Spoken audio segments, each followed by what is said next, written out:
Don't forget to subscribe and ring that bell. Here we go.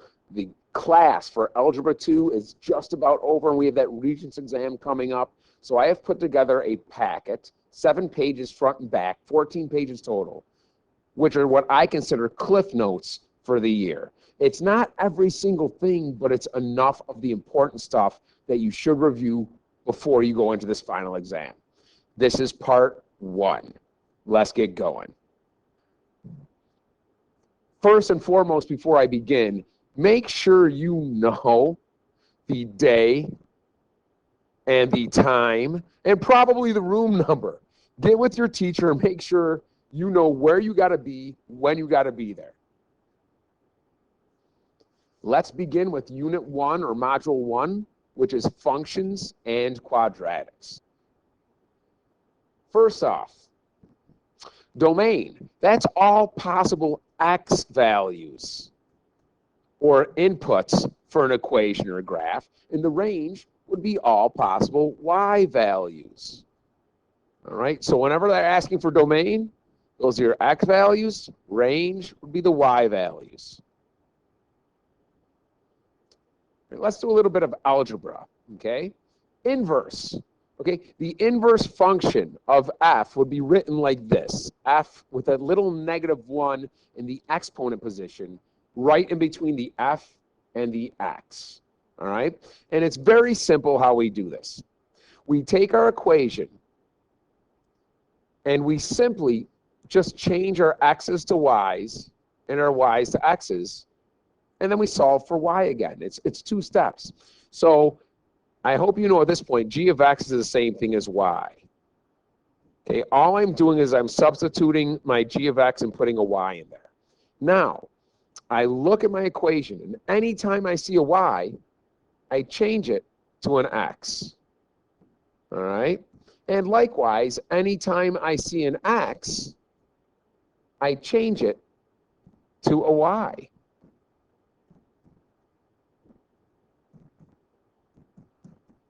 Okay, so I just did this part. I switched the x's and y's. Now I just solve for y. Okay, I just got to get y alone. So I'm going to use opposite math. First, I'm going to subtract 5. Boom. X minus 5 equals a square root of y minus 2. And now, in order to get rid of a square root, I need to square. What I do to one side, I do to the other. I've got x minus 5 squared equals y minus 2. And the last step would be to add 2 to both sides. So I have this new equation, y equals x minus 5 squared plus 2. That's the inverse.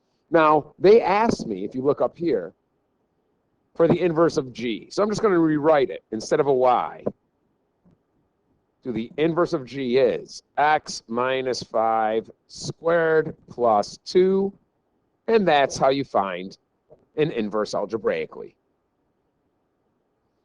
Composition of functions. If f of x equals x cubed plus 3x squared, and g of x equals negative x squared plus 1, find the value of each. Let's look at part A. We'll split this right down the middle. All right? f of g of negative 3. I tell my students, just do the first one closest to the number. Find out what g of negative 3 is. That's going to give you a number. That number is what will then go into f. So let's look at g of negative 3. I'm taking my g equation. Wherever there's an x, I'm throwing a negative 3. So I negate whatever x is squared plus 1. X happens to be negative 3. Negative 3 squared is 9. I have this nasty negative sign outside, plus 1. Negative 9 and 1 is 8. That is what g of negative 3 is. However, I want to take whatever g of negative 3 is, and that's got to go into f. Okay? G of negative 3 is 8. So I'm really just going to put an 8 into f because that's what g of negative 3 was, 8. So it's like I'm doing two small problems in one.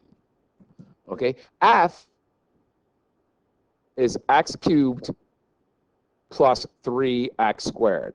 So I take whatever x is and cube it. I add 3, okay, to whatever x is squared. We know that's an 8. You have your calculators. Why not use them, kids? So we have, let's turn this on, 8 cubed. Yeah, I'll be okay, children. 8 cubed. And then what do we got there? Plus 3 times 8 squared. Plus 3 times 8 squared. 704.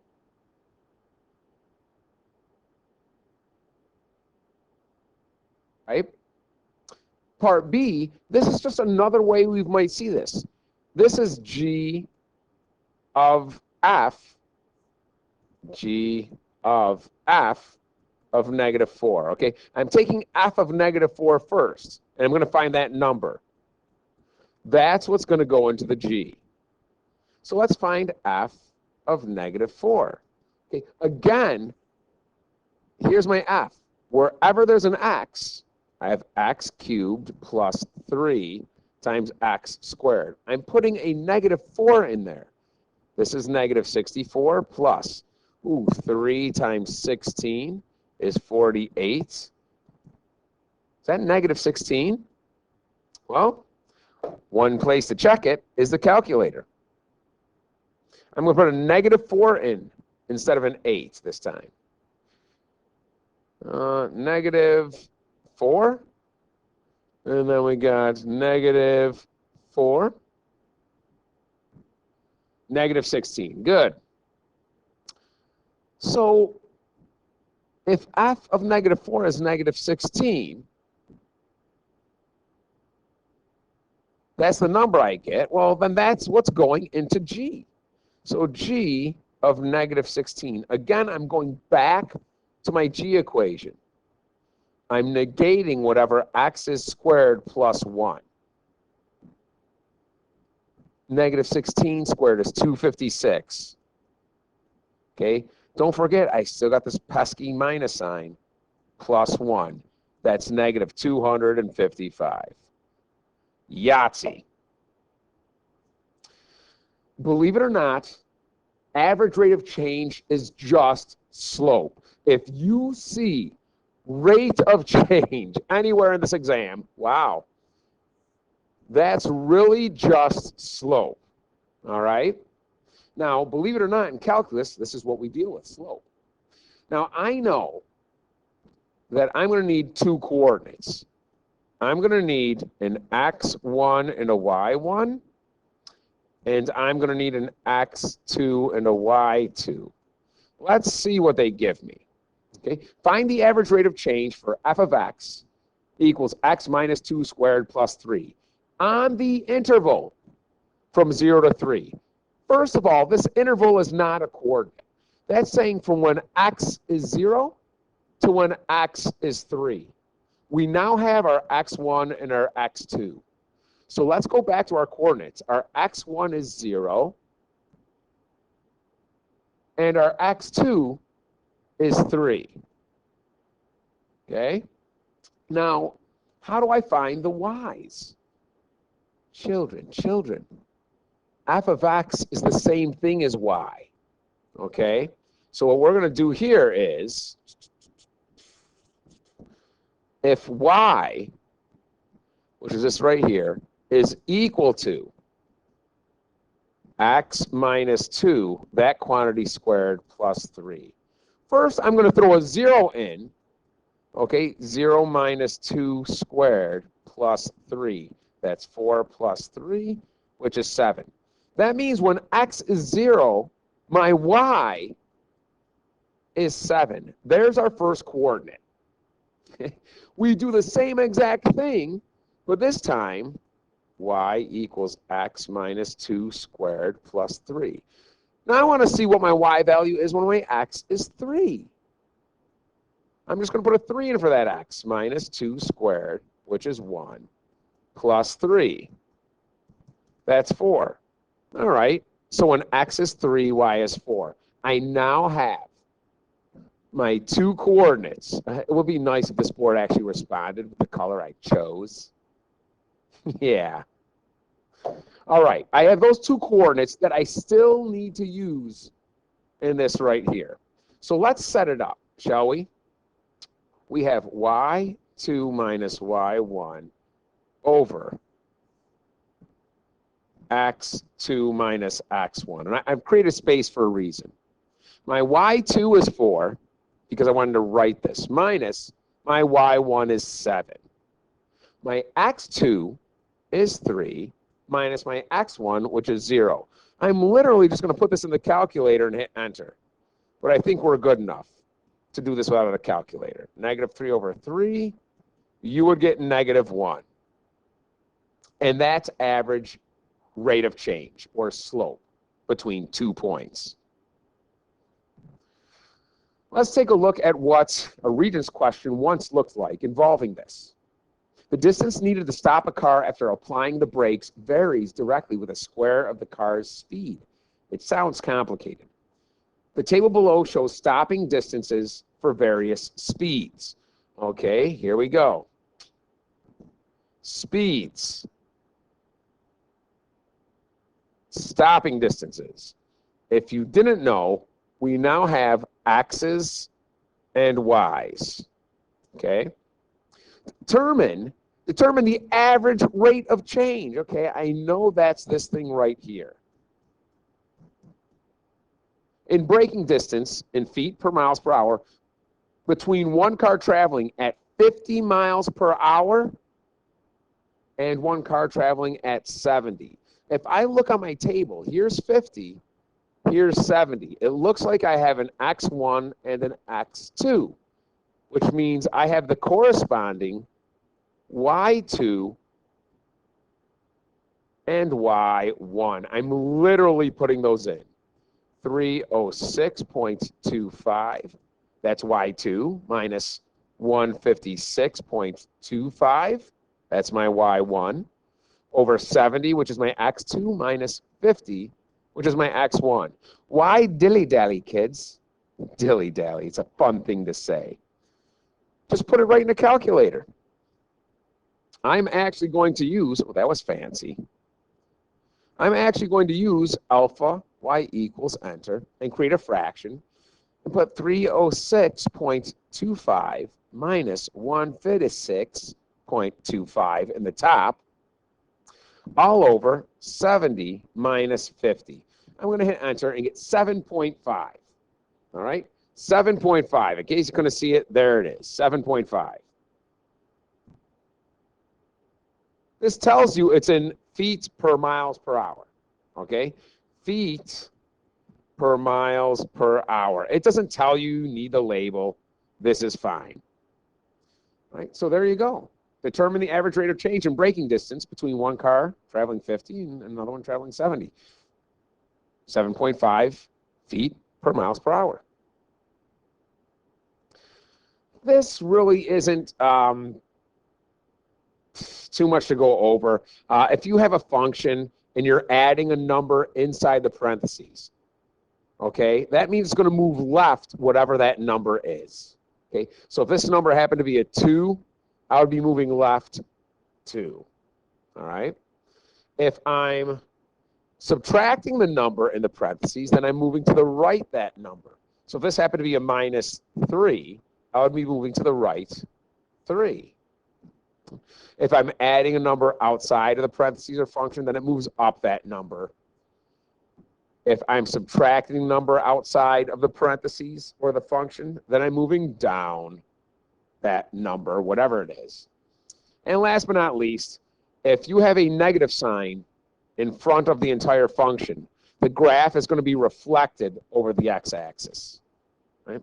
And likewise, if I have a minus, but it's not outside the function, it's actually in the function I'm squaring, or inside the function, I should say, then it's going to be reflected over the y.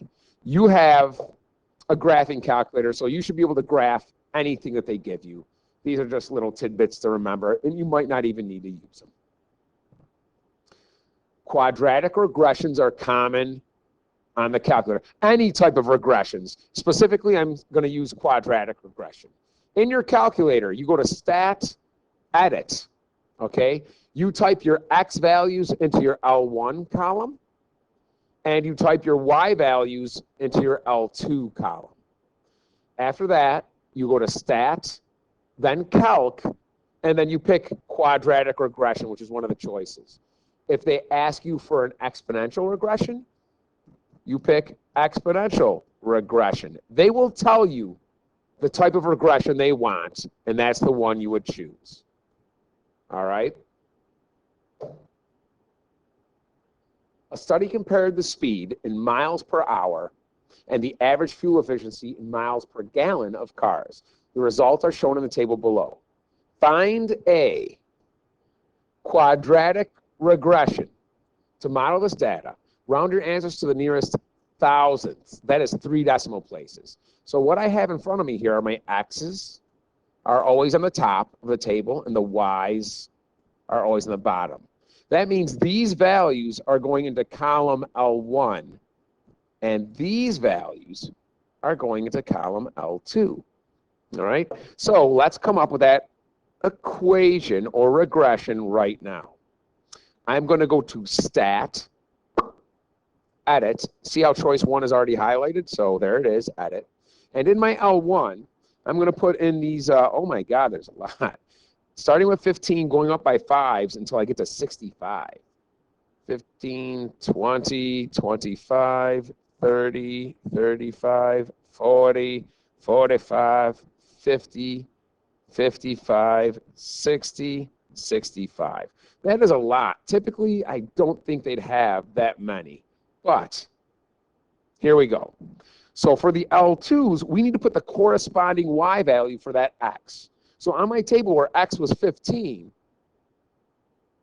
you can see Y is 22.3. Don't mess up typing in because that will screw everything up. So always go back and check. Next is 25.5, 27.5, 29, 28.8. We're doing good. 30, 29.9, 30.2, 30.4, 28.8, and 27.4. Goodness gracious, we're done. Everything looks good. So this was a stat edit. I need to go back to stat and now calculate the type of regression they want. They told me quadratic. Do not pick quartic, which is 7. Pick 5, which is quadratic. I hit enter, keep on hitting enter until I get to calculate and hit enter one last time. Here we go. So they want this rounded 3 decimal places. All right. Please note that your A value, 3 decimal places, that 7 will go up to an 8, goes in front of your x squared. The B value, 3 places, that 6 will go up to a 7, will go in front of your x. And last but not least, your C value, 3 places, that will stay a 6, goes at the end. So let's write this 3 places. Y equals A, which is negative 0.008 x squared, plus B, which is 0.727x, plus C, which is 13.756. That's it. That's the first part.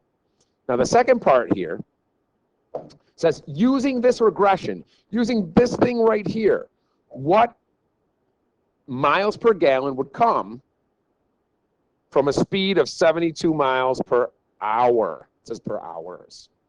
Nice. So they're asking you, what's the output? What's the Y value? Okay, study compared to miles per hour. So miles per hour is the top. So what miles per gallon, which would be the Y? Just want to make sure. Okay, that's the Y. So what miles per gallon would come from a speed of 72 miles per hour. If the x is 72 and you're trying to find the y, well, just my y equals negative 0.008 times whatever x is squared plus 0.727 times whatever x is plus 13.756. All I've got to do is throw a 72 in here and then here in the calculator. All right, so let's go ahead and do just that. I've got negative 0.008 times my 72 squared plus 0.727 times 72 plus 13.756. Hit enter, and that's 24.628. 24.628. Was that 24? That was 24.